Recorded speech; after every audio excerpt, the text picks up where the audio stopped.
کۆبوونەوەی ئەمڕۆی ئەندامانی ئۆپێک پلاس لە ڤیەننا یەکەم کۆبوونەوە بێ دوای 2 ساڵ کە ڕوبەڕوو دانیشن لە بەرەوەی پێشتر بە ئۆنلاین بۆ یاخود کۆبوونەوەکان و ئەمڕۆ نەبووە. چاوەڕێی چی لێکرێت ئەو بڕیارانە چیە بێت لە نێوان بەرداشی رووسیا و ئەمریکا ئۆپێک چ بڕیارێکە داکەوێتە کوێوە؟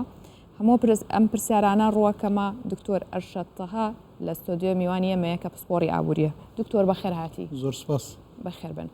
دکتۆر ئەمڕۆ ئۆپێک چاوەڕێکرێت چه بڕیارێک بدات بە تایبەت لە لایەکەوە رووسیاڵێ بەرهەمێنان کەم کاتەوە، لایەکی دیکەشەوە دیموکراتەکان داواکەن زیاد کات بۆ مانەوەی خۆیان. زۆر سپاس.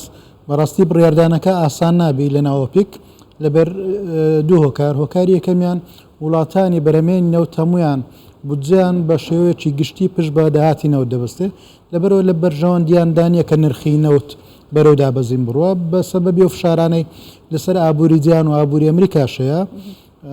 بانقی ناوەندی وڵاتانە بەردەوام نرخی سویان بەرز دەکەنەوە بە مەبەستی کۆنتڕۆلکردنی هەڵاوسان.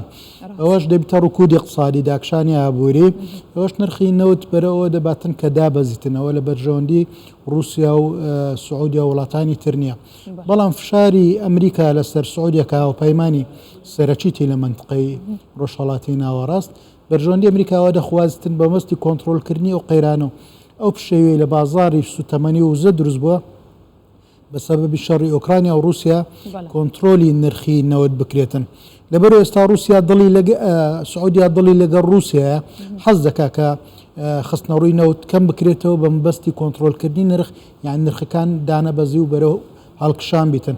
بەڵام فشاری ئەمریکا شوای لێ دەکاتن کە باش ئەمریکا چۆن دەتوانێت فشار کار لە کاتێکی هاوایە کە ئەو هەڵبژاردننی لە بەردەمە؟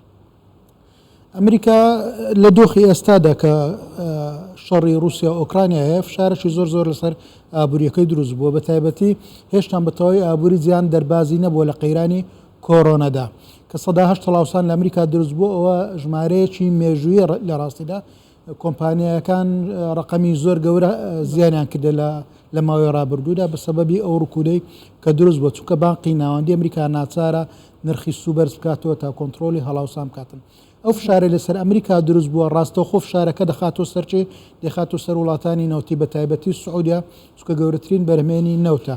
ناچارە فشاری لێ بکات تا بتوانانی ئەو سیاستانەی سەرۆکی ئەمریکا دای ڕشتێ لەو ماوەی داهات و کۆنتڕۆلکردنی اقتصادی عالەمی و ڕێگەگرتن لە داکشانی ئابووری و پشێوی دروست نەبوون لە بازاری وزە هاوپەیمانەکانی لە ئەوروپا دۆخیان شڕە بە سەبەبی ئەوەی کە رووسیا ڕێگای گرتێ لە هەنارلەکردنی غاز بۆ خۆشیان بڕیاریاندایە کە نەوتی رووسی بەکارنێنن. ئەو هاوچێشانە کۆنتڕۆلکردن و بڕیاردانە سەری ئاسان نیە. ئێستا هەردوو فشاری ئەمریکا و رووسیا لەسەر سعودیا ئەوڕۆ چۆن بڕیاردا، ئایا لە بەرژەوەندی خۆی بڕیار دەدا کە خستنەڕوو کەم کاتەوە. رووسیا حەز دەکات بەرهەمی ڕۆژانە ملیۆنێک تا 2 ملیۆن کەم بکرێتەوە لە چەند مانجی داهات و هەتا نرخ دانەبەزی. ئەو لە بەرژەوەندی سعودیەشە، بەڵام ئەمریکا ڕێگرا.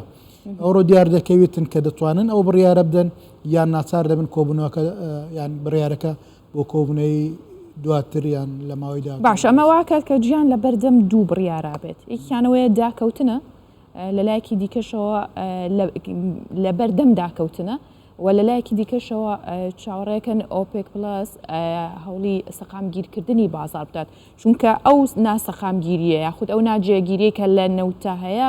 جارێک جۆ بایدن باسیەوەی کرد کە بەقەدەر ئەوە زیانی هەیە کە سەرۆکی ئۆپێک باسیەوەی کرد کە بەقەدەرەوە زیانی هەیە و کاتەی نەوت بوو بە $30. ئەمە تا چەند کاریگەریە بێ لەسەر نرخی ئاراستەی نرخی نەوت؟ دەستخۆش جیهان بوویتە دووبەرە بەرەچیان کە بەکاربەری نەوتە بە تایبەتی وڵاتە پێشکەوتەکان لە ئێستادا کاڵاوسان بەرزە بەرزبوونەوەی نرخی سوتەمەنی کاریگەری زۆری هەیە لەسەر بەرزبوونەوەی هەڵاوسان بە شێوەیەکی بەردەوام. لەبەرەوە لە بەرژەوەندیاندایەکە نرخی نەوت بەرز ببیتەوە تا کاریگەری هەبێ لەسەر کەمبوونەوەی نرخی کاڵا و خزمەت گوزاریەکان بە شێوەیەکی گشتی. وە بەرەی بەرامبەریشان وڵاتانی بەرهەمێنی نەوتن کە بودجەی سەرچیان پشت بە داهاتی نەوت دەبەستی، ئەوانە لە بەرژەوەندیاندایە کە نرخی نەوت دانەبەزی. بەڵام کە نرخی نەوت ئەگەر داش نەبەزیتن کاریگەری لەسەر ڕکودی اقتصادی دەبیتن کە ڕکودی اقتصادی دروست دەبی خواست لەسەر نەوت کەم دەکاتەوە، ئەوەش کاریگەری دەبیتەوە دووبار لەسەر دابەزینەوەی نرخی نەوت. کەواتە بەرژەوەندیەکان تێک هەڵ کشاون هەردوو لا پێکەوە. بەڵام لە ماوەی کووردا وڵاتانی بەرهەمێنی نەوت حەزیان لێ نییە نرخی دابەزی وڵاتە چۆکو عێراق و وڵاتانی تر ینی بەشی هەر زۆریان سەدانۆتی زیاتر بودجیان پشت بەنەوە دەبەستی لەبەرەوە دابەزینی بۆ ماوەی مانگێکیش ڕاستەخۆ کاریگەریبی لەسەر داهاتی ئەو وڵاتانە و کاریگەر لەسەر خزمەتگوزاریەکانی ئەو وڵاتان لەسەر بژێوی وڵاتان دەبیتن کەواتە اقتصادی عالەمی بەرژەوەندەکەی لەوەیدا کە نرخی نەوت هەڵنەکشێت بە تایبەتی لە دۆخێکدا کە لە سەردەمی کۆڕۆنەدا وڵاتی یەکگرتووەکانی ئەمریکا 2 تریلیۆن دلاری خستە ناو ئابووری ئەمریکا وڵاتانی ئەوروپی 760 میلیارد دلاری خستنەوە ئەو هەڵاوسانێک گەورە دروست بووە بەرزبوونەوەی نرخی نەوت تشکاریگەری بڕاستەوخۆ لەسەر تێچوونی بەرهەم و لەسەر گواستنەوەش باشە دەکات نرخەکان زیاتر هەڵبکشێ ڕاستە باسی نرخی سووشە کرد ئەوش لە کاتێکا کە بەرزەکرێتەوە بۆ نزمکردنەوەی هەڵاوسانەکە ئەمە واکات کە بەرزبوونەوەی پێنوێنی دۆلار یاخو بڵین بەرزبوونەوەی پێنوێنی دۆلار چ کاریگەریەکێ بێت لەسەر